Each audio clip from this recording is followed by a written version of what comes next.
esprit de grâce, esprit de connaissance.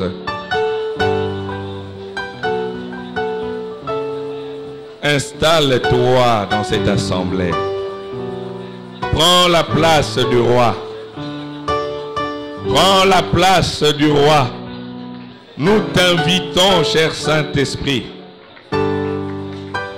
Nous proclamons ta divinité sur cette assemblée.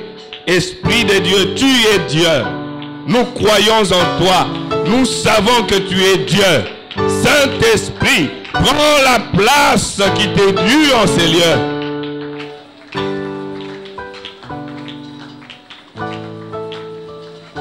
Oh Jésus. Oh Jésus. Qu'il fait beau. Qu'il fait beau dans ta présence. Alléluia. Alléluia. Bénis ta parole qui est la vérité. Qu'elle nous fasse du bien, Seigneur. Laisse qu'en ces lieux, toute pensée soit ramenée captive à l'obéissance de ta parole. Et que toute la gloire te revienne. Donne-nous de parler comme annonçant les oracles du Seigneur. Et nous ne manquerons pas de te rendre toute la gloire à la fin. Au nom de Jésus. Amen. Amen. Nous allons lire ce matin, bien-aimés dans le Seigneur, dans l'évangile de Luc, chapitre 5, le verset 17 à 26. Luc, chapitre 5, le verset 17 à 26, nous lisons dans la version Semeur pour la gloire du Seigneur. Un jour, il était en train d'enseigner, c'est-à-dire Jésus. Des pharisiens et des enseignants de la loi étaient assis dans l'auditoire. Ils étaient venus de tout le village de Galilée et de Judée ainsi que de Jérusalem. La puissance du Seigneur se manifestait par des guérisons que Jésus opérait. Voilà que survinrent des hommes qui portèrent un paralysé sur un brancard. Ils cherchaient à le faire entrer dans la maison pour le déposer devant Jésus, mais ils ne trouvèrent pas moyen de parvenir jusqu'à lui à cause de la foule. Alors ils montèrent sur le toit en terrasse, ménagèrent une ouverture dans le tuile et firent descendre le paralysé sur le brancard en plein milieu de l'assistance, juste devant Jésus. Lorsqu'il vit quelle foi ces hommes avaient en lui, Jésus dit: mon ami, tes péchés te sont pardonnés. Les spécialistes de la loi et les pharisiens se mirent à raisonner et à dire: qui est donc cet homme qui prononce des paroles blasphématoires, qui peut pardonner les péchés si ce n'est Dieu seul? Mais Jésus connaissait leur raisonnement. Il leur dit: pourquoi raisonnez-vous ainsi en vous-même? Qu'y a-t-il de plus facile? Dire tes péchés te sont pardonnés, ou dire lève-toi et marche? Eh bien, vous saurez que le Fils de l'homme a sur la terre le pouvoir de pardonner le péché. Il déclara au paralysé: je te l'ordonne, lève-toi, prends ton brancard et rentre chez toi. Aussitôt, devant tout le monde, l'homme se leva, prit le brancard sur lequel il était couché et s'en alla chez lui en rendant gloire à Dieu. Les témoins de la scène furent tous saisis de stupéfaction.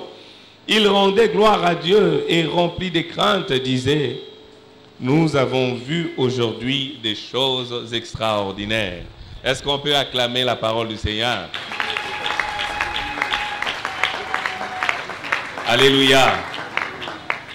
Nous avons pris comme thème à notre sermon de ce matin un commandement. Déplace le toit afin que Jésus voie ta situation. Déplace le toit afin que Jésus voie ta situation. Afin que Jésus voie ton problème. afin que Jésus voie ta famille, afin que Jésus voie ton époux, afin que Jésus voie ton épouse, afin que Jésus voie tes études, tes enfants. Déplace le toit. Oui, ceci relève de notre responsabilité. Il est question ici de déplacer les obstacles, des obstacles qui nous empêchent, bien-aimés dans le Seigneur, de voir la gloire de Dieu dans notre vie. Il y a des obstacles qui se placent au-devant de nous afin de rendre notre destinée impossible ou inaccessible. Et nous avons le devoir, nous avons la responsabilité de déplacer ce toit, de déplacer ces blocages afin que nous puissions accéder à notre destinée. La parole de Dieu est en train de déclarer que le royaume des cieux est forcé. Et ce sont les violents qui s'en emparent. Alléluia. Ce sont des violents qui s'en emparent. Lorsque nous lisons la Bible, nous devons faire attention à chaque mot, à chaque ponctuation même, pour saisir la pensée de Dieu, pour saisir la révélation de Dieu. Ce sont les violents qui s'emparent du royaume des cieux. Or, dans Matthieu chapitre 11, le verset 28, il est dit, « Venez à moi, vous tous qui êtes fatigués et chargés, et je vous donnerai le repos. » L'invitation est donnée à tout le monde. Mais, pendant la marche, pendant que nous sommes en train de nous diriger vers celui qui veut nous décharger de tout ce qui nous angoisse, de tout ce qui est en train de nous accroupir, de tout ce poids sur nous, lorsque nous serons sur ce chemin-là, alors il y aura des obstacles. Alléluia. Il y aura des obstacles. Venez à moi. C'est ainsi qu'il y a beaucoup d'appelés, mais peu d'élus. Parce qu'il y aura des obstacles sur ces chemins, voulant nous empêcher d'accéder à notre bénédiction. Et nous devons faire très attention. Beaucoup de gens ont écouté cette invitation. Mais lorsqu'ils s'approchent de Jésus et qu'ils rencontrent des obstacles devant eux qui les empêchent de continuer, alors ils sont découragés. Et parfois même à la dernière minute, ils laissent tout tomber alors qu'ils étaient si près du but. Jésus voulait le toucher, mais ils abandonnent. Ils sont découragés. Frères et sœurs, la vie chrétienne n'est pas une vie seulement des roses, mais c'est une vie également où nous allons connaître, rencontrer des épines sur notre route. Alléluia. Nous rencontrerons des épines. Jésus était dans une maison en train de prêcher, en train d'enseigner. Ça devait être une grande maison. Et la Bible affirme que la puissance de Dieu se manifestait par des guérisons. Et il y avait une grande foule qui était assemblée au-dedans comme au dehors de cette maison. En dehors de cette maison, il y avait une grande foule. Oui, là où il y a la vie de Dieu, la foule va toujours accourir. Nous avons besoin de la foule. Nous avons besoin des gens. Alors manifestons la vie de Dieu. Vous avez des affaires, une boutique, un magasin, vous voulez attirer des clients, manifestez la vie de Dieu. C'est indispensable dans tous les domaines de notre vie. Nous voulons voir plus de gens dans notre église. Manifestons la vie de Dieu. Et des gens étaient là. Vous vous rappelez que Jean-Baptiste était dans le désert. Il n'était pas dans la synagogue. Il n'était pas dans cet endroit où on déposait des offrandes, des dîmes. Il n'était pas dans cet endroit où les gens pouvaient accéder facilement, mais il était dans le désert. Mais je vous assure, les gens abandonnaient des synagogues afin d'aller chercher Jean-Baptiste dans le désert. Je suis en train de prier que les gens te cherchent. Que l'on te cherche au nom de Jésus. Parce que Dieu te rendra un homme important. Une femme importante. Et pendant que Jésus est en train d'enseigner, Il y a des gens qui arrivent, 4 personnes. Ils ont apporté sur une civière, sur un brancard, un paralytique. Un homme qui était couché sur ce lit et qui ne pouvait pas se tenir debout. Ils apportent ce malade. Bien-aimé dans le Seigneur, je ne sais pas si ce paralytique était leur frère, s'il était leur cousin, leur neveu, leur fils, je ne sais pas. Mais ce qui est important ici, bien-aimés, c'est que nous devons comprendre qu'en tant qu'enfants de Dieu, nous sommes dans l'obligation de conduire ce paralytique spirituel, de conduire tous ces gens malades, assoiffés, de les diriger dans la présence de Dieu. C'est ce qui est plus important. Qu'il soit notre frère ou sœur, qu'il soit notre frère ou pas, qu'elle soit notre sœur ou pas, nous sommes dans cette obligation de conduire ces gens dans la présence de Dieu, de leur présenter à Christ et de leur présenter Christ. Ces personnes qui sont fatiguées de la vie à cause de la souffrance, oui, bien-aimés dans le Seigneur, ces personnes qui sont sur le point de se suicider, apportons la bonne nouvelle à ces personnes. Alléluia. Ils ont su que Jésus était quelque part. Alors nous allons nous rendre là où se trouve Jésus, parce que nous savons là est la solution à notre problème. Ils avançaient, ils venaient, certainement avec une certaine vitesse, quoiqu'il n'y avait pas de véhicules de grande vitesse à l'époque, mais ils avançaient. Alors, grande déception, lorsqu'ils arrivent, ils se rendent compte qu'ils sont arrivés en retard. Ils sont arrivés en retard parce que la foule avait déjà envahi les lieux. En dehors comme au dedans de cette maison. Une grande foule qui était rassemblée et qui s'érigeait en obstacle sur le chemin de leur destinée. Mais quelle déception! Ces gens pouvaient se dire sans doute, « Oh, mais qu'est-ce que nous avons fait? Nous sommes arrivés en retard. Nous sommes arrivés en retard. Si seulement nous pouvions nous lever un peu plus tôt. Si seulement nous pouvions faire ceci ou cela. Si seulement nous pouvions avoir un moyen de transport. » Oui, il peut nous arriver, bien-aimés dans le Seigneur, d'être en retard. Mais j'aimerais nous dire que notre Dieu n'a jamais été en retard dans ses interventions.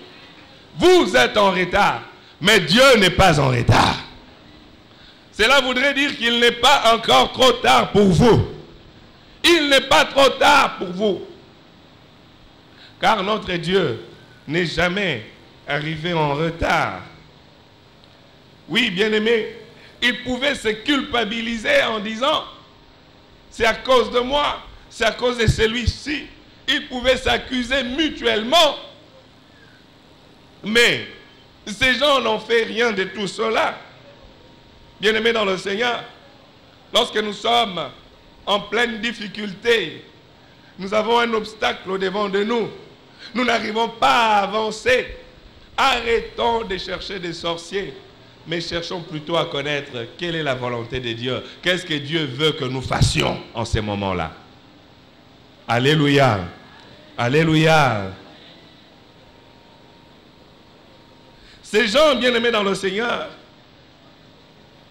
n'avaient qu'une seule préoccupation, faire parvenir au devant de Jésus ce malade couché sur cette civière.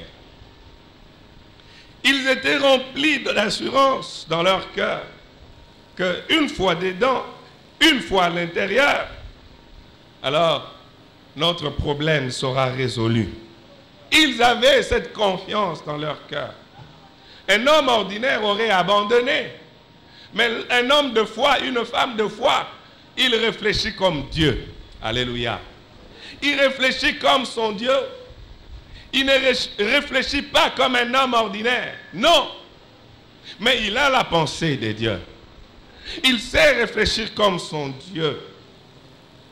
Et quand il parle, ses paroles sont pleines d'assurance, même lorsqu'il se retrouve coincé devant un obstacle. Vous vous rappelez, lorsque le peuple de Dieu, les Hébreux étaient coincés devant cet obstacle qui est la mer Rouge. Et derrière eux, il y avait l'armée égyptienne qui, comme un aigle, était en train de fondre sur eux. Alors le peuple a commencé à prophétiser sa mort. En tout cas, nous sommes réellement morts. Moïse, c'est de ta faute. Tu devais nous laisser en Égypte. Là, il y avait quand même des sépulcres. Ils prophétisaient sur leur mort. Frères, sœurs, quelle que soit la difficulté, quels que soient les obstacles, arrête de prophétiser sur ta mort. Prophétise toujours la vie. Prononce toujours la vie. Parle comme David, je ne mourrai pas. Je vivrai et je raconterai les œuvres de l'Éternel. Ils ont prophétisé sur leur mort. Mais il y avait un homme qui avait le langage de Dieu. Un homme qui réfléchissait comme Dieu. Moïse, il s'appelait. Il a dit, restez en place. Soyez sans crainte. Car les Égyptiens que vous voyez aujourd'hui, vous ne le verrez plus jamais. L'Éternel combattra pour vous et vous garderez le silence. Il réfléchissait comme son Dieu. Il avait le langage de Dieu, le langage d'assurance dans sa bouche. Oui, bien-aimé dans le Seigneur, même étant devant un obstacle, arrête de prophétiser sur ta défaite. Arrête de prophétiser sur ta mort. Parce que les derniers mots appartiennent à ton Dieu. Même si tu penses que c'en est fini pour toi, sache que Dieu peut encore faire quelque chose.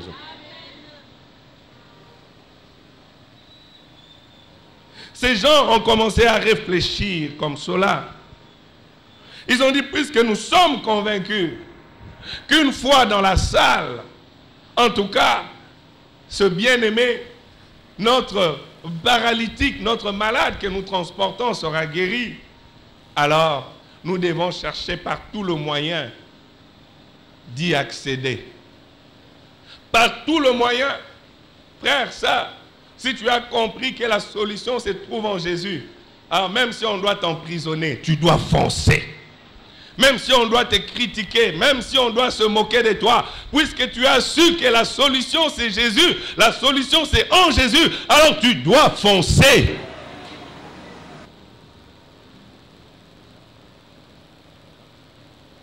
Il cherchait à tout prix, par tout le moyen, d'accéder dans cette salle. Et malheureusement, il y avait la foule. Il y avait la foule qui était érigée en obstacle contre eux. Alors ils ont réfléchi profondément. Finalement, ils ont trouvé un moyen de surmonter cette foule. Ils ont dit, nous allons prendre les escaliers, nous allons monter, grimper jusqu'au toit.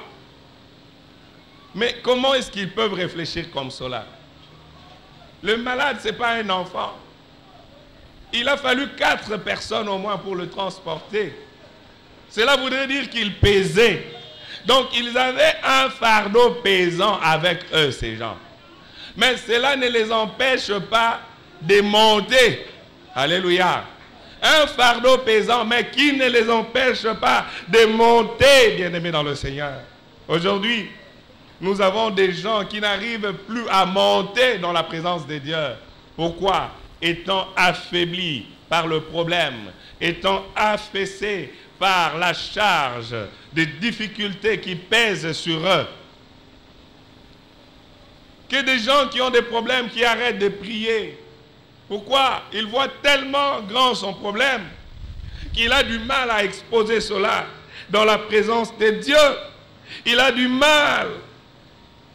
Il a du mal. Mais ces gens ont dit, nous allons prendre les risques de monter. Nous allons prendre le risque de monter sur le toit. Oh, le Seigneur est bon. La Bible affirme qu'à la montagne de l'Éternel, il sera pourvu. Lorsque je parle de monter ici, j'ai fait allusion à la prière. Votre vie de prière, où en êtes-vous, bien-aimés dans le Seigneur? Est-ce que vous continuez à prier avec foi alors que ce problème vous agace, alors que cette difficulté vous engloutit? Est-ce que vous continuez encore à prier? Est-ce que vous continuez encore à monter dans la présence de Dieu? Mais ces gens ont dit, nous allons monter. Nous allons monter. Et ils se sont faufilés. Ils ont vu les escaliers. Ils sont montés. Ils sont montés. Est-ce que Jésus ne savait-il pas qu'il y avait des gens à l'extérieur qui avaient besoin d'aide? Oh, je pense que si, parce qu'il est l'omniscient. Et il avait le Saint-Esprit. Mais Dieu ne fera rien dans ta vie, quoique connaissant ton problème, si tu ne manifestes aucune foi. Alléluia. Si tu ne manifestes aucune foi, alors Dieu va t'observer. Car il faut que ceux qui s'approchent de Dieu croient qu'il existe et qu'il est le rémunérateur de ceux qui les cherchent. Dieu te laissera jusqu'à ce que tu manifesteras la foi. Et mais regardez, bien-aimés dans le Seigneur, ils ont pris tout ce risque de monter, mais une fois sur le toit, ils se rendent compte qu'il y a un autre obstacle, le toit. Comment voir ce qui se passe à l'intérieur? Il y a un deuxième obstacle ici, le toit qui empêche de voir Jésus, qui est en train de prêcher à l'intérieur. C'est Jésus qui est la solution à leurs problèmes. Les toits les empêchent de le voir. Alors, étant au-dessus du toit, ils ont pris la résolution de déplacer. Vous vous rendez compte, ce n'est pas votre maison. Alléluia.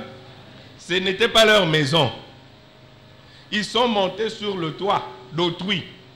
Et ils se donnent la permission de commencer à enlever des tuiles, des tôles comme cela, dans une maison qui n'était pas la leur. Le royaume des cieux est forcé et ce sont les violents qui s'en emparent. Alléluia. Ce sont les violents qui s'en emparent. Ils enlèvent le toit. Ils n'ont pas eu peur de l'intervention de ces gens. Nous voulons d'abord voir Jésus. Nous voulons toucher Jésus. Nous voulons rencontrer le Seigneur. Quelle détermination! Ils se sont mis à enlever le toit. Ils ont déplacé ces choses afin de créer une ouverture et de faire descendre devant Jésus leur malade. La version Louis II dit, il voulait le mettre sous le regard de Jésus. Oh, gloire au Seigneur. Lorsque nous sommes sous le regard de Jésus, nous bénéficions de sa faveur divine. Les paralytiques étaient descendus comme cela, certainement à l'aide des cordes, mais quel grand exercice. Et Jésus continuait à enseigner comme s'il ne le voyait pas. Là, il y a des choses qui se passaient sur le toit. Les gens étaient en train de dire, mais oh, Batoma, Boma, vous nous dérangez en train de suivre le message. Qu'est-ce que vous faites là au toit? Et Jésus continuait à enseigner. Il voulait voir jusqu'où la foi de ces gens allait les conduire. Ils ont mis des cordes. Ils ont commencé à descendre la civière jusqu'au devant de Jésus, sous le regard de Jésus. Alléluia. Oh, mais c'est extraordinaire. Mais une fois devant Jésus, le paralytique lui-même est étonné. Il est étonné de la première phrase qui sort de la bouche de Jésus. Parce que certainement, il était rassuré. Ils avaient écouté les témoignages des œuvres de Jésus. Et ces 4 personnes leur ont raconté à ce malade. Ils lui ont donné de l'assurance qu'une fois devant Jésus, c'est fini, tu es guéri. Donc, dès que tu vois Jésus comme ça, c'est fini.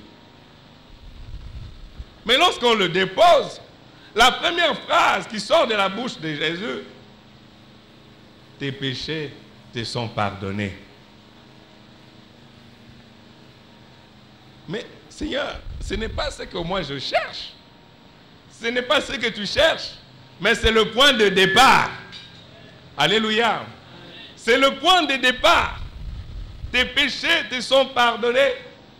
Vous savez, lorsque Jésus-Christ intervient dans la vie de ses enfants, il veut d'abord résoudre des problèmes qui sont liés à leur éternité avant de régler des problèmes qui sont temporels.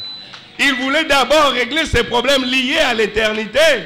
Il fallait que cette personne reçoive d'abord le salut et afin de bénéficier du miracle dans la suite. Alléluia. Alléluia. Tes péchés te sont pardonnés. Bien-aimé, le pardon du péché constitue la plus grande des grâces, de toutes les grâces. Car sans le pardon du péché, il est impossible de voir Jésus. Il est impossible de recevoir l'exaucement à la prière, puisque Dieu n'exauce pas les pécheurs. Tes péchés te sont pardonnés. Mais Seigneur, ce n'est pas ce que moi j'attendais. Moi, je voulais autre chose. Non. Cherchez premièrement le royaume des cieux et sa justice. Et le reste vous sera donné par-dessus. Vous devez d'abord chercher le royaume des cieux. Rassurez-vous que votre vie est en Jésus. Rassurez-vous que si la trompette sonne, comme nous l'avons chanté tout à l'heure, que vous monterez avec le Seigneur. Car, que sert-il à l'homme, à un homme de gagner tout le monde s'il perdait son âme? Vous pouvez bénéficier d'un miracle aujourd'hui et vous restez dans vos péchés. Alors, au dernier jour, vous n'accéderez pas dans le royaume éternel de notre Dieu. D'abord, le royaume des cieux. C'est le point de départ. Beaucoup de gens s'attendent au miracle, mais sans repentance sincère. Bien-aimés, la Bible est claire. Repentez-vous et convertissez-vous, afin que viennent des temps de rafraîchissement. Les temps de rafraîchissement ne viennent jamais avant la repentance. Mais c'est plutôt l'inverse. Vous devez au préalable vous repentir, vous convertir, et vous connaîtrez des temps de rafraîchissement dans votre vie. Oh, gloire au Seigneur. Bien-aimés dans le Seigneur, les obstacles à la foi sur le chemin de notre destinée sont de natures diverses. Certains se trouveront en nous-mêmes. Il y a d'autres obstacles en nous-mêmes. D'autres, nous les rencontrerons en cours de route. Mais il y aura d'autres obstacles qui ne seront que de pièges, de la mauvaise volonté de notre ennemi, qui est contre tout succès des enfants de Dieu. Le diable n'a jamais été content lorsque les enfants de Dieu sont bénis. Ainsi, bien-aimés dans le Seigneur, au travers de ces deux obstacles, à savoir la foule et le toit, nous voulons lire, nous voulons étudier quelques caractéristiques dans ces deux choses. Commençons par la foule. C'est quoi la foule? La foule, c'est l'ensemble des gens se trouvant à un endroit quelconque. L'ensemble de personnes. Mais quelles sont les caractéristiques de la foule? Premièrement, la foule a pour caractéristique première l'imprévisibilité. L'imprévisibilité et l'inconstance. C'est-à-dire, la foule est imprévisible. Vous ne pouvez pas correctement la gérer. C'était la même foule qui suivait Jésus, qui avait mangé du pain et du poisson, qui avait chanté Hosanna au fils de David. C'était également la même foule qui a crié, nous voulons que Barabbas soit libéré et nous voulons que Jésus soit crucifié. Alléluia. La foule n'est pas constante dans sa volonté. La foule n'est pas prévisible, mais plutôt imprévisible. Nous ne savons pas comment elle va réagir demain. Aujourd'hui, on vous acclame, nous le voyons même avec le peuple, les nations, comment est-ce qu'elles sont organisées. Il y a un chef d'État, il y a un roi qui accède au trône, au pouvoir, et c'est le peuple qui chante, le peuple dise c'est notre libérateur, c'est l'homme qu'il faut, ainsi de suite.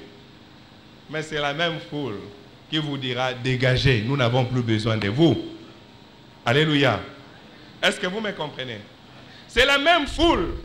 Donc elle est imprévisible. Elle est inconstante. Elle peut changer de position du jour au lendemain. Oui.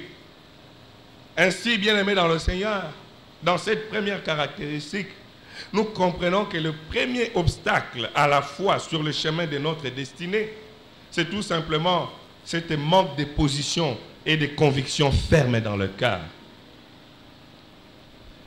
C'est la première image que nous ressortons de l'obstacle, de cet obstacle de la foule.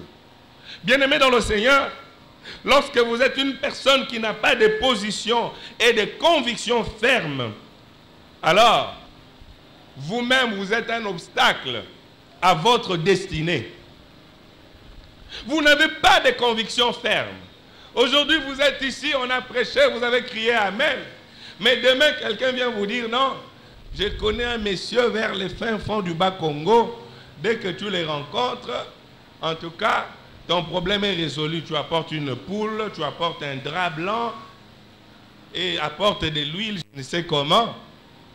Et toi qui as cru au nom de Jésus, que la guérison, le miracle, c'est seulement au nom de Jésus, tu vas rassembler ces choses pour aller chercher les messieurs là. Très loin. Manque de conviction ferme. Manque, bien-aimé dans le Seigneur, des positions. Tu changes constamment de position. Ce n'est pas normal. Ce n'est pas normal. Aujourd'hui, tu dis oui. Demain, tu dis non. Et le lendemain, tu dis encore oui. Nous ne savons pas ce que tu veux. Nous ne savons pas ce que tu cherches. Ainsi, le premier obstacle, bien-aimé, à la fois sur votre chemin de destinée, c'est cette manque de conviction ferme. Un homme de foi est une personne de conviction assise, de conviction ferme. Lorsqu'il dit quelque chose, lorsqu'il connaît quelque chose et qu'il s'y accroche, en tout cas, c'est pour des bons. Il ne renonce plus à cela.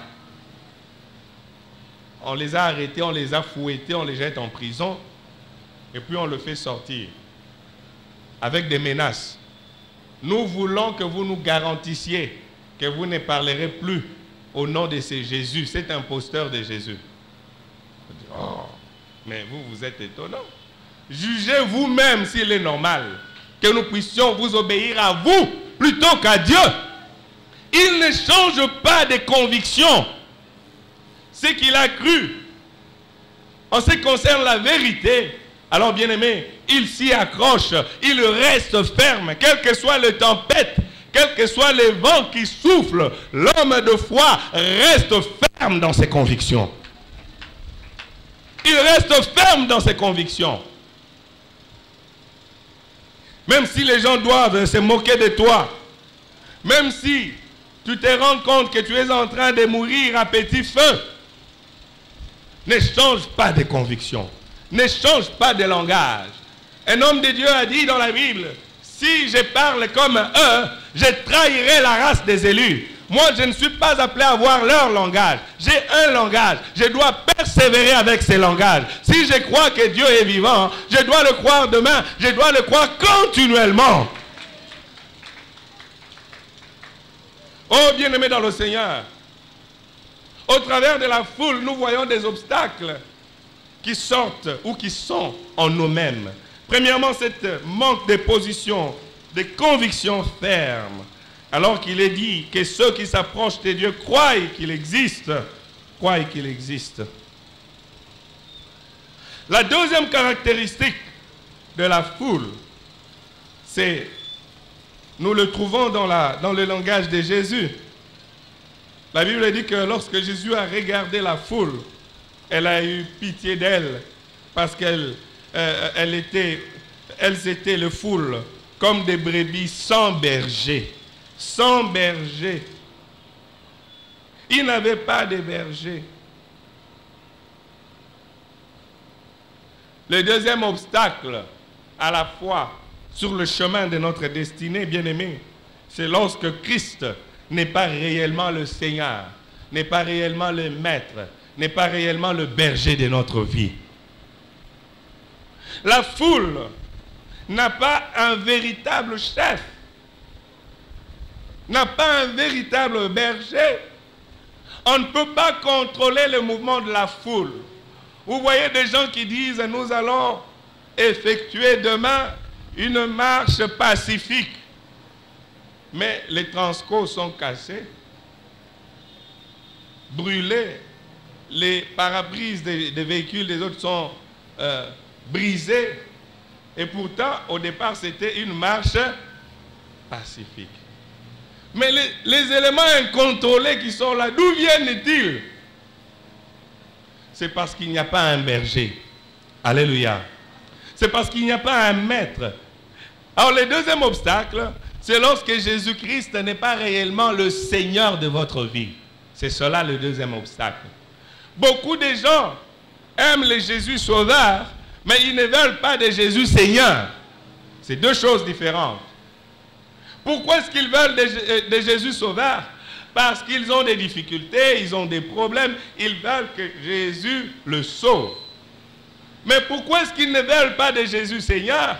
Parce que Seigneur veut dire propriétaire. Ils ne veulent pas donner complètement leur cœur, leur vie à Jésus-Christ. Voilà le problème. Jésus, tu commences de là jusqu'ici. Jusqu'en bas, c'est moi-même qui ai le contrôle. Toi, Jésus, tu restes dans cette zone où j'étais placé. Non. Jésus veut être le maître, le Seigneur de notre vie tout entière. Jésus veut avoir tout le contrôle sur nous. Si Jésus ne contrôle pas tout ton être, alors il ne sera pas non plus ton maître du tout. Il doit avoir le contrôle sur tout ton être. Toute ta vie, tout ton cœur doit être au Seigneur Jésus-Christ. Bien-aimé, Jésus-Christ doit être notre Sauveur et notre Seigneur. Alléluia. Et c'est alors qu'il deviendra un berger pour nous. Et nous pourrions parler comme David. L'Éternel est mon berger, je ne manquerai de rien. Pourquoi des difficultés? Pourquoi la frustration? Parce que nous cherchons la vie nous-mêmes. Nous entendons cela dans notre langage. Je cherche la vie. Mais celui qui a pour Seigneur Jésus, celui qui a pour berger Jésus, alors il laisse à Jésus le soin de ses problèmes. Il laisse à Jésus le soin de ses difficultés. Seigneur, moi je ne veux pas m'en inquiéter. Je te laisse ce problème. Car tu es mon berger, je sais que je ne manquerai de rien. Alléluia. Alléluia. Je sais que je ne manquerai de rien. Il fait confiance à Jésus. Mais celui qui cherche seul, alors il a des inquiétudes tout le jour. Vous voyez cette personne qui s'inquiète là, il a même bien mangé ces jours-là, plus que l'autre qui était affamé ou qui n'a rien mangé de consistant. Mais il est joyeux, il ne s'inquiète pas parce qu'il a remis sa vie aux mains de son maître, aux mains de son Seigneur qui est Jésus. Et Jésus ne s'inquiète pas de notre avenir parce qu'il sait que nous avons un meilleur avenir en lui. Bien-aimés dans le Seigneur, il faudrait que Jésus soit votre Seigneur et votre Sauveur. La foule, bien-aimée dans le Seigneur, comporte toutes sortes de gens. Elle n'est pas homogène. Tout à l'heure, j'ai parlé des gens qui s'infiltrent, des éléments incontrôlés, qui vont faire des dégâts pendant une marche pacifique, par exemple. La foule n'est pas homogène. Elle renferme les gens de toutes sortes, de toutes catégories. Quelle est la leçon spirituelle ici? C'est que le troisième obstacle à la fois sur le chemin de notre destinée, c'est tout simplement une vie de mélange. La vie de mélange constitue un obstacle à la fois constitue un obstacle sur le chemin de notre destinée.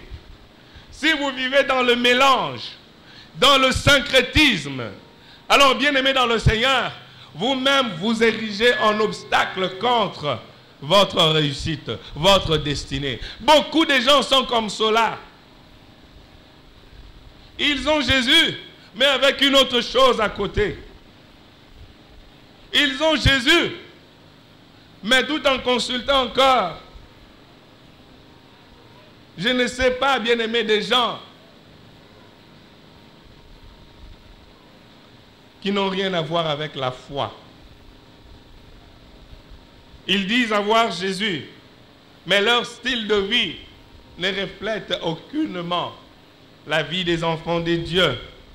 C'est là où Ésaïe est en train de dire, la main de Dieu n'est pas courte pour agir, son oreille n'est pas dure pour entendre, mais ce sont vos péchés qui vous voilent la face de Dieu. C'est vos péchés qui vous empêchent, plutôt qui empêchent Dieu d'agir dans votre vie. Alors que notre Dieu est le Tout-Puissant, il peut tout faire, mais il y a des obstacles, notamment le péché, une vie de mélange. On vient à l'église, mais on est dans certaines choses. On est encore attaché à certaines choses. On est encore esclave du péché. Et nous-mêmes, nous savons la vie que nous menons en secret. Nous-mêmes, nous savons de relations que nous entretenons en secret. Nous-mêmes, nous savons le nombre de fois que nous régnons Christ en secret. Nous-mêmes, nous savons le nombre de fois où nous sommes inconstants. Quant à la fermeté en ce qui concerne les décisions prises, celle de suivre Jésus jusqu'à la fin. Nous savons ces choses. Quand il y a mélange, Dieu n'agit pas, bien-aimé dans le Seigneur. Vous savez pourquoi? Parce que Dieu veut tirer toute la gloire, lui et lui seul. Mais s'il y a mélange, alors c'est la sécheresse dans la vie. Il y avait également mélange du temps du prophète Élie. Les gens avaient tout mélangé, le Baal, les Astartés, l'Éternel. Et non, moi je ne suis pas là-dedans. Dieu n'était pas là et la sécheresse a frappé la nation pendant 3 ans et demi. Le prophète Élie vient leur poser la question, jusqu'à quand clocherez-vous des deux côtés? Si l'Éternel est Dieu, allez après lui. Si c'est Baal, allez après lui. La Bible dit, et le peuple ne lui répondait rien. Pourquoi? Parce qu'ils étaient dans la confusion, ils étaient dans le mélange, ne sachant pas où se trouve la vérité. Bien-aimés dans le Seigneur, quel est le tas de votre vie ce matin? Êtes-vous dans le mélange? Êtes-vous dans l'inconstance, dans le manque de conviction ferme? Êtes-vous dans ces choses? Alors tout ce que nous dirons ici ne s'accomplira pas dans votre vie. Si Jésus-Christ n'est pas le Seigneur, c'est-à-dire le propriétaire de votre vie, ils étaient là. Oui, bien-aimés dans le Seigneur. Analysons à présent ce deuxième obstacle qui était le toit. Le toit, c'est quoi? Le toit, c'est la couverture d'une maison. Vous voyez, tel que nous sommes là, nous avons un toit au-dessus de nous. Ça nous couvre, ça nous protège contre les intempéries, le froid, je veux dire le soleil, la pluie et tout ce qu'il y a de reste, dans le reste. Ça nous protège, bien-aimés dans le Seigneur, même contre le voleur. Et elle peut être de plusieurs natures. Il y a des toits qui sont en paille, en tuile, en tôle, en béton, etc. Actuellement, lorsque nous regardons des constructions dans la ville, dans notre ville de Kinshasa, nous avons des toits extraordinaires, bien décorés. C'est beau à voir. Et quand vous avez un bon toit comme cela, ça fait un peu d'esthétique, ça fait du bien, c'est beau à voir. Oui, bien-aimés dans le Seigneur, quelle que soit la beauté et la fonction du toit, nous devons comprendre que le toit est une œuvre humaine. Alléluia. C'est une œuvre humaine. Quelle est la leçon ici? Nous voulons comprendre ici, bien-aimés dans le Seigneur, qu'il y a d'autres obstacles qui ne sont rien d'autre que les résultats de la mauvaise volonté des gens qui sont parfois des êtres humains comme vous et moi, mais qui s'érigent en obstacles afin de nous empêcher d'accéder sur le chemin de notre destinée. Suite à la jalousie, ils vont exercer une influence ténébreuse s'ils sont dans la sorcellerie, parce que vous allez vous rendre compte que les sorciers tuent souvent par jalousie. Je lisais un auteur, il a parlé d'une ville ici en Afrique où à un certain moment, à une certaine époque, les gens s'entretuaient comme cela, soit physiquement ou spirituellement, juste parce qu'ils vous avaient vu construire une belle maison, ils vous avaient vu acheter un terrain. Ainsi, les gens avaient peur d'acheter des domaines étendus. Ils préféraient acheter plusieurs parcelles, ça et là, disséminées, afin que les gens ne sachent pas qu'ils étaient propriétaires de quelque chose de grand. Sinon, on allait lui jeter un mauvais sort. Les gens ne voulaient même pas avoir une récolte très abondante, au risque d'être mal vu dans la société. Et ce village, jusqu'à présent, porte encore le marque de cette destruction-là. Les hommes, avec leur mauvaise volonté, ils peuvent être des véritables obstacles au-devant de nous. Ça peut être au travers des œuvres de la magie, de l'occultisme, de la sorcellerie. Ça peut être un mauvais cœur. Un mauvais cœur. Vous savez qu'il y a des gens, lui vraiment, la nuit il ne sort pas. Hein? Il ne s'envole pas comme les sorciers, mais il a un cœur plus dur que le sorcier. Quand il se décide de te faire du mal, il fera de son mieux. Il va te suivre partout pour te faire du mal. Pour parler rien qu'en mal en ce qui te concerne, pour que l'on te chasse, que l'on ne te considère pas. Lorsqu'on dit du bien de toi quelque part, ça lui fait mal au cœur. Bien-aimés dans le Seigneur, d'autres personnes connaissent autant d'obstacles dans leur vie parce que des gens ont décidé comme cela. Il y a des malades mentaux aujourd'hui qui le sont à cause de leurs parents qui ont trempé dans l'occultisme. Non, comme on ne peut pas les tuer directement, les gens risquent de savoir que nous sommes dans des loges, alors nous jetons la folie dans la vie de cet enfant. Et vous voyez un garçon, une jeune fille intelligente, un garçon intelligent qui ramasse dans la poubelle. Pourquoi? Parce que la volonté mauvaise de ses parents, en sympathisant avec l'occultisme, envoie cet enfant dans des poubelles. Vous voyez des personnes comme cela. Jusque-là, telle chose tarde. Telle chose n'arrive pas. Pourquoi? Des gens ont décidé que toi, tu ne pouvais pas sortir du pays. Tu ne peux pas réussir dans la vie. Tu ne peux pas décrocher un grand diplôme. Tu ne peux pas, tu ne peux pas, tu ne peux pas. Ils ont dit cela. Voilà les obstacles. Ils ont placé tous ces obstacles. Beaucoup de maux, bien-aimés dans le Seigneur, des souffrances dans la vie de certains gens sont dues à la méchanceté des hommes. À la méchanceté des hommes. Regardez ce qu'Aman a causé comme traumatisme dans la vie du peuple de Dieu. Juste par jalousie, par haine dans le cœur. Il voulait décimer ce peuple complètement. Bien-aimés dans le Seigneur, j'ai une bonne nouvelle pour nous ce matin. La Bible déclare dans 1 Jean chapitre 3, le verset 8, que le Fils de l'homme a paru afin de détruire les œuvres du diable.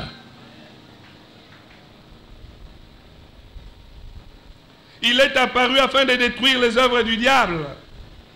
La main méchante de l'homme qui fait du mal est souvent assistée par la main noire de Satan. mais elle est toujours brisée par l'intervention miraculeuse de la main de Dieu.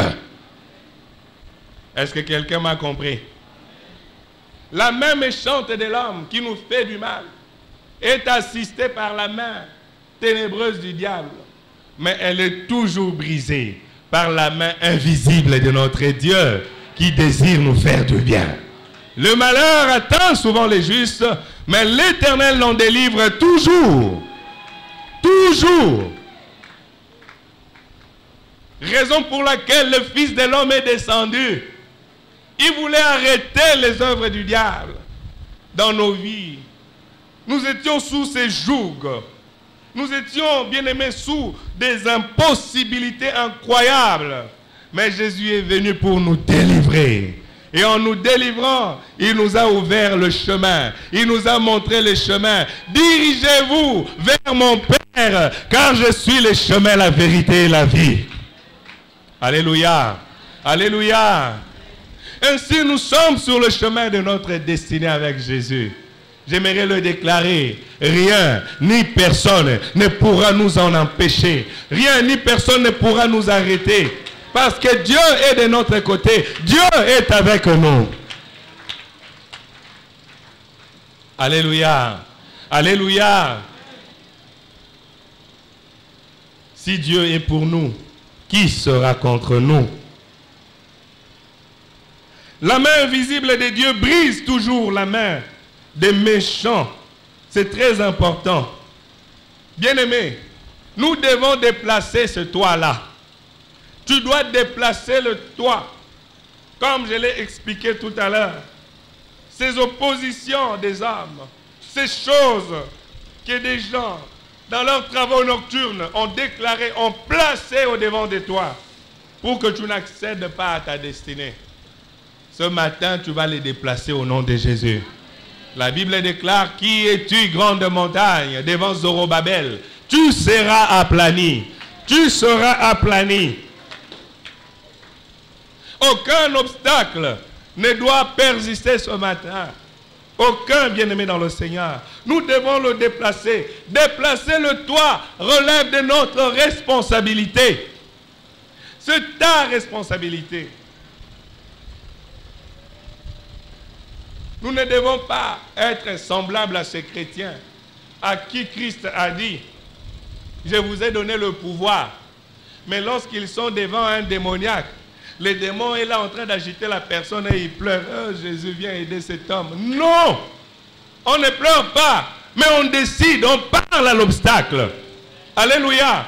On parle à l'obstacle. On ne pleurniche pas devant l'obstacle. On ne pleurniche pas devant les œuvres du diable. Sinon, Satan va se moquer de nous. Mais on parle contre ces œuvres-là. On leur intime un ordre. Oui, ce que nous permettons sur la terre est permis au ciel. Ce que nous interdisons sur la terre est interdit au ciel. Parce que Dieu nous a donné le pouvoir. Il a dit, tout pouvoir m'a été donné. Allez, il nous envoie avec ce pouvoir-là.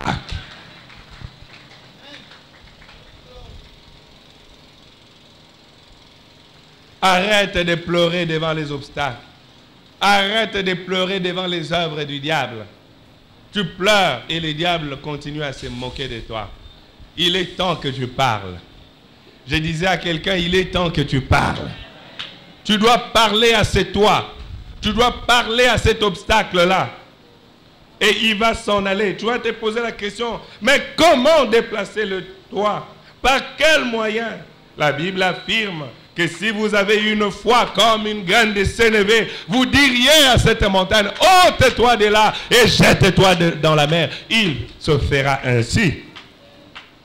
La foi est encore la foi. Elle déplace les montagnes. La foi déplace les montagnes. Tu ne pourras pas déplacer les toits, bien-aimé dans le Seigneur, si tu n'as pas au préalable surmonté la foule. Ah, écoutez-moi très bien.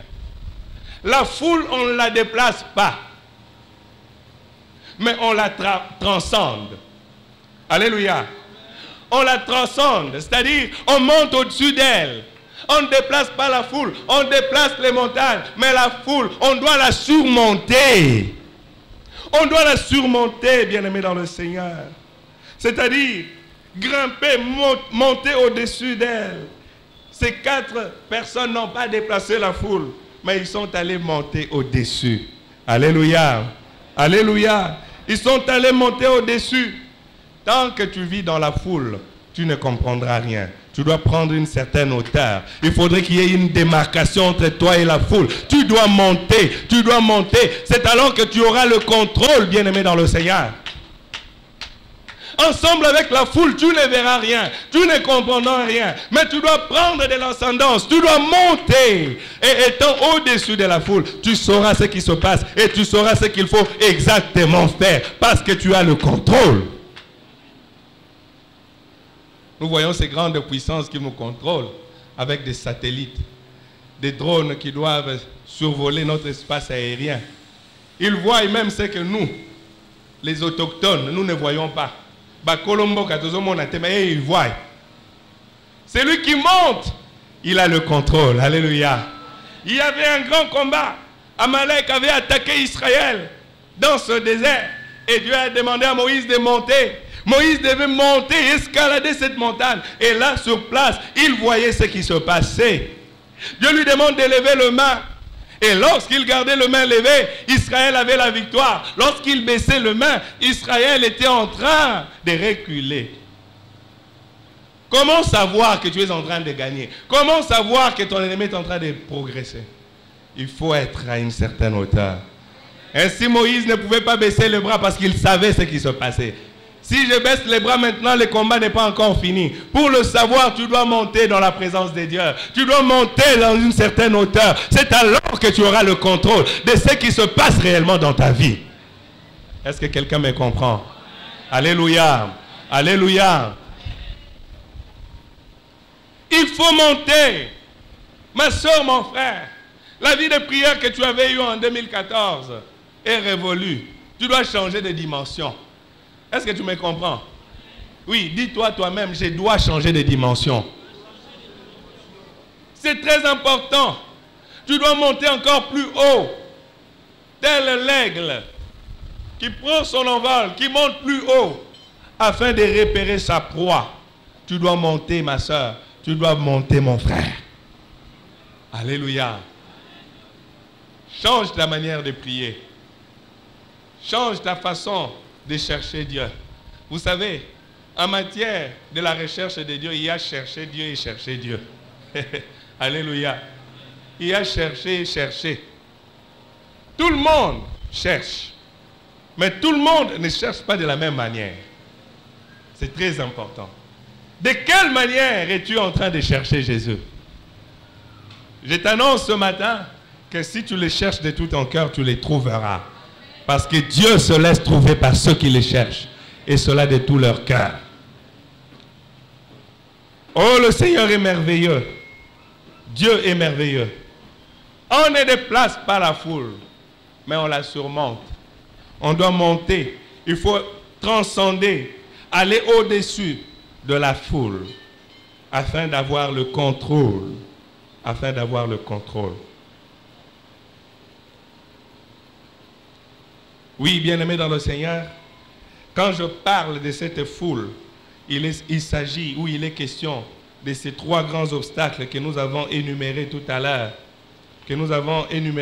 à savoir ce manque de conviction ferme, le manque de berger, de Jésus comme berger, mais également une vie de mélange. Tu dois monter au-dessus de cela. Tant que tu auras une vie de mélange, alors il y aura toujours des obstacles au-devant de toi. Il faut une démarcation. Abraham aussi devait monter sur la montagne en laissant sa femme, ses serviteurs, ce bien derrière lui. Il devait monter. Vous imaginez si Abraham pouvait parler de la décision qu'il avait prise dans son cœur à sa femme, qu'est-ce qui se passerait? Oh non, en tout cas ma femme Sarah, telle que tu me vois là, Dieu m'a parlé. Il m'a dit que je prenne notre unique fils Isaac. Dans la foule, les gens ne vont pas te comprendre. Il faut monter. Il a tout laissé derrière, il est monté. Et là, il a expérimenté la résurrection. Pourquoi la résurrection? Parce que pour Abraham, lorsque Dieu avait dit donne Isaac, pour Abraham, Isaac était déjà mort. Alléluia. Voilà pourquoi Isaac est le type de Jésus-Christ dans l'Ancien Testament. Donc pour Abraham, Isaac était déjà mort. Je l'ai déjà donné à Dieu. C'est ainsi qu'Abraham, lorsqu'il redescend avec Isaac, pour lui c'est un Isaac ressuscité. Mais s'il n'était pas monté à une certaine hauteur, ça allait être difficile pour lui. Il ne pouvait pas expérimenter ce miracle. Bien-aimé, monte encore. Ces 4 personnes, bien-aimées, ont transporté la civière sur laquelle se trouvait ce paralytique. Ils ont manifesté une foi et un courage exceptionnel. Ainsi, leur malade, leur paralytique avait marché. J'aimerais te dire ce matin, si certaines personnes sont encore bloquées, si certaines personnes font encore du surplace dans leur vie, c'est parce que toi, tu n'as encore rien compris. C'est parce que toi, tu es en train de bloquer les choses. Si tu peux manifester la foi comme ces 4 personnes, tu deviendras une source de bénédiction pour les autres. Les gens sont encore dans le lien parce que tu ne veux pas monter.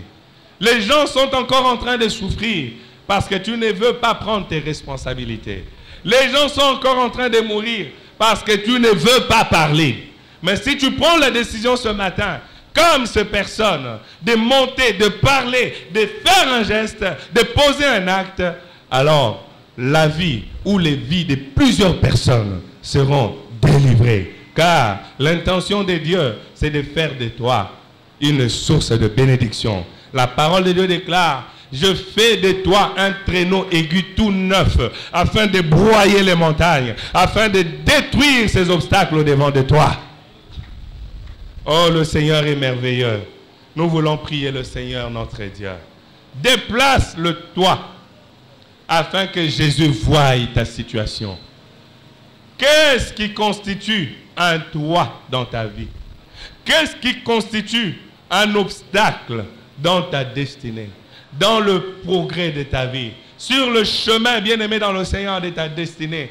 Qu'y a-t-il, bien-aimé dans le Seigneur, comme obstacle qui t'empêche de vivre une vie heureuse, une vie paisible, une vie joyeuse?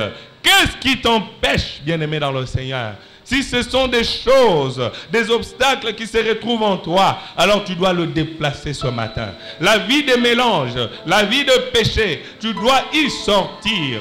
Tu dois transcender cela. Tu dois monter au-dessus. Le péché doit être sous tes pieds. Le péché ne doit pas t'engloutir. Le péché n'est pas ton ami. Il ne faudrait pas faire route ensemble. Tu dois monter au-delà. Tu dois monter au-dessus, bien-aimé dans le Seigneur. La Bible déclare que le péché ne règne donc plus dans vos corps mortels et n'obéissez plus à ses convoitises.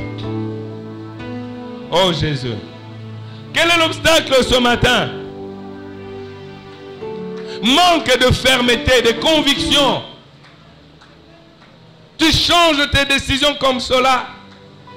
Tu avais promis de suivre Jésus, mais à chaque fois, tu regresses. Tu retournes aux choses que tu avais abandonnées. Sous la grande joie de l'ennemi Satan. Bien-aimé, quel est l'obstacle? Quel est l'obstacle? Est-ce que Jésus-Christ est le maître de ta vie, le Seigneur de ta vie? L'as-tu déjà reçu comme ton Seigneur et ton Sauveur? Quel est l'obstacle, bien-aimé dans le Seigneur? La volonté des sorciers qui ont dit que tu dois échouer. Quel est l'obstacle? L'occultisme de ta famille qui veut te bloquer. Quel est l'obstacle? Si tu as la foi comme une graine de sénévé, tu diras à cette montagne: ôte-toi de là, ôte-toi de là, ôte-toi de là, ôte-toi de là. Tu pourras dire: fini la vie de péché, je veux m'accrocher à Jésus, je veux m'accrocher à Jésus, je veux me cramponner à lui, je ne veux plus l'abandonner, advienne que pourra. Je garde mes convictions, je ne veux plus vaciller, mais je veux rester ferme.